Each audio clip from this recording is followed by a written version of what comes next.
Pune blood report फेरफार प्रकरणी पुन्हा एक महत्त्वाची अपडेट समोर आली आहे। मकानदार आणि डॉक्टर तावरे यांनीच रक्त बदलण्याचा सल्ला दिला होता, हे आता पोलीस तपासात निष्पन्न झालंय। मकानदार आणि डॉक्टर तावरे यांनीच अल्पवयीन मुलाऐवजी आईचं रक्त बदलण्यास सांगितल्याचं तपासात निष्पन्न झालं आहे। कल्याणीनगर अपघात प्रकरणी ही मोठी अपडेट समोर आली आहे। विशाल अग्रवाल आणि मकानदारची एका कॅफेत भेट झाली होती। तुमच्यावर कारवाई होईल असा इशारा मकानदारने विशाल अग्रवाल यांना दिला होता। या भेटीनंतर विशाल अग्रवाल हे संभाजीनगर येथे फरार झाले होते। ससून रुग्णालयामध्ये रक्ताचे नमुने बदलण्यात अशफाक मकानदारचा हात असल्याचं समोर आलं आहे। पोलीस तपासात तसं निष्पन्नही झालंय। ससून रुग्णालयातील डॉक्टर तावरे आणि मकानदारचे 5 महिन्यात 70 फोन झाल्याचं समोर आलंय।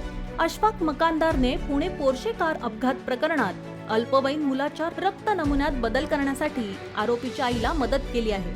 त्याला 10 जून पर्यंत पोलीस कोठडी सुनावण्यात आली होती।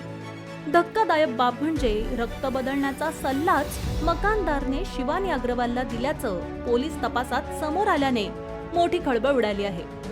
कल्याणीनगर अपघात प्रकरणी रोज धक्कादायक खुलासे होत आहेत।